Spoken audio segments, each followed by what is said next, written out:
The Adrian's a senti-monster theory is one that's been kicking around the fan base for years and years at this point. Hell, it's not even a theory anymore, is it? Just a fact of the show, a part of the lore. Adrian is a senti-monster, that's what we know. And just recently, we got an episode that may add a little bit extra onto that theory, and could have planted some hints as to where they might take it over the course of Season 6 and beyond. Either that or it's just some wacky writing that was done for shock value and nothing else. It has got my head spinning somewhat, to tell you the truth, but we'll get to that in a minute. For now, I have to say, the senti-monster theory was a long time coming.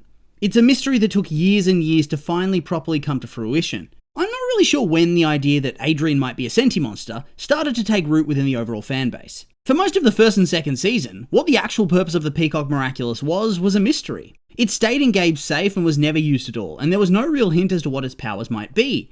It wasn't until the end of Season 2 in the episode Mayura that we finally got an idea as to what it might actually do. After that though, for most of Season 3, there still wasn't that much to go off. Maybe the theory had come into the world by that point, but I reckon what really formed the backbone, that starting point of the Senti-Kids concept, was the episode Ladybug, which is set right before the finale of Season 3. For those who have forgotten, in Ladybug and Cat Noir team up to take on a senti-monster version of Ladybug.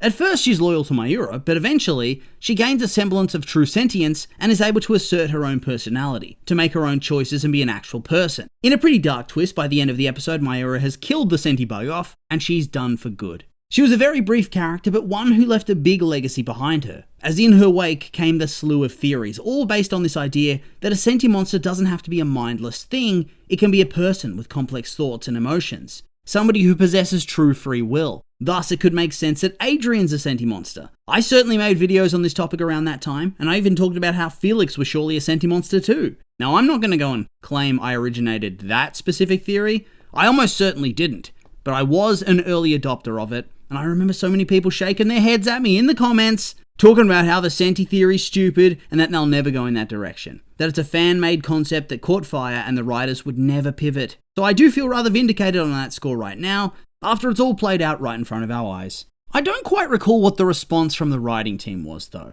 I know sometimes they do openly come out and deny things that often end up being true in the end, which to me is rather hilarious. Why not just stay silent? Why argue? They, and by they I of course mean old Tom himself, are often capable of talking some tremendous shit online. I mean, didn't they once say that Felix was not a canon character and he never would be? That he was simply going to be a relic from that anime concept? And then later that season, he appears for the first time and has since become one of the most important characters in the history of the show, who's driven so much of the story development and progression throughout seasons 4 and 5. Whenever Felix shows up, you know the writers were going to be cooking with the story. So either that original statement well and truly aged like milk, or it was simply a whopper of a lie that they'd told to try to throw people off the scent, and thus, it wouldn't shock me to see somebody dig up some old tweet from 2019 or 2020, where this is references not being something the Peacock Miraculous is capable of creating. For years, people would speculate about Adrian and his status, and very quickly, the evidence began to pile up. Emily's mysterious illness being linked to the Peacock Miraculous, which we'd also been watching slowly chip away at the health of Natalie. The fact that Adrian didn't have a childhood dream of any kind when literally every single other character in that episode had their own dream. The fact that Felix had a father who also died prematurely. And then there was the whole drama with the twin rings that Gabe used to rub when he'd given order to a defiant Adrian. All of these factors came together to ensure that by season 5, everybody was all but certain that this was the case. That Adrian was surely going to be confirmed as a senti-monster. And he was. By Felix and Kagami, who presented Marinette with a weird interpretive dance presentation to reveal themselves, and Adrian, a senti-people. Also, side note, but nobody's ever going to convince me that that scene makes any sense. I feel like doing something like that, instead of just straight up telling Marinette the truth, contradicts the personalities and characterizations of both Felix and Kagami. So yes, Adrian was confirmed to be a senti-person at the end of season 5. As for where his amok was located, well, all evidence would simply suggest that it was located within those twin rings. That's the most logical explanation.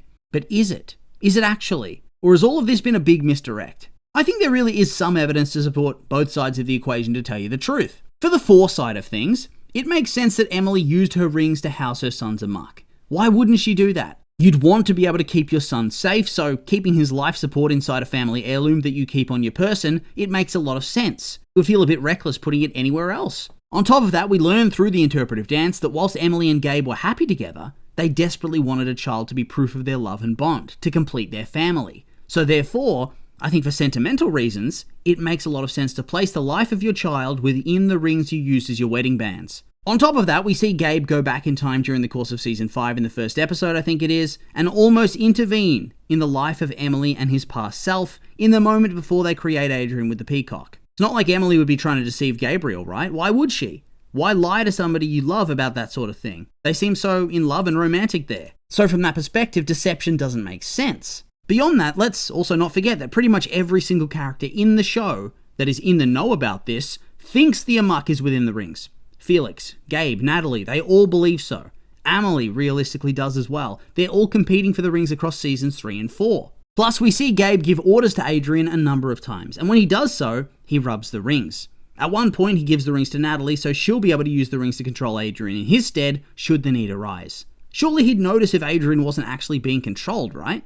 It would be pretty convenient if Adrian just happened to do whatever he was told to do when he touched the rings, even if they didn't control him. It would be like if it was being forced by the hand of the plot, which would be rather ridiculous, all things considered. So with that being said, I think the majority of the evidence we have would point to the Amok actually being inside the twin rings. And I never would have questioned this concept ever, because it just makes a lot of sense. And so let's be rational for a minute and just admit, this is most likely the correct answer. And so going forward, we need to strap on some tinfoil hats and start to baselessly speculate using very thin evidence to do so. You know, what we often do on this channel. So this takes us to the episode Where Papas, which sort of threw a spanner in the works, so to speak. For a refresher, remember in that episode, Adrian meets 2 sets of his grandparents for the very first time. During the course of that meeting, a big point of contention is the twin rings, and when Adrian's maternal grandmother is akumatized due to her frustration at her husband and all the fighting in general, of course the rings are now used as the akumatized object. And that means in order to cleanse the Akuma and defeat the villain properly, Ladybug needs to break the item. That leaves her with the risk of also releasing the Amok and accidentally killing Adrian, her boyfriend. She breaks it and no feather comes out, and when she uses her miraculous powers to fix everything, it seems that the rings are fine. He's all good, he's not dead, he doesn't even seem to have faded out of existence even a little bit. Because that is something I think he would have noticed, but he makes no reference to it at all. So what the hell does this mean? Well, I think in the aftermath of that episode, people did have some questions about what was going on with Adrian and his Amok. And Astric even said something like, oh, you have to intend to damage the Amok or something like that, and that's why it didn't do anything when it was destroyed.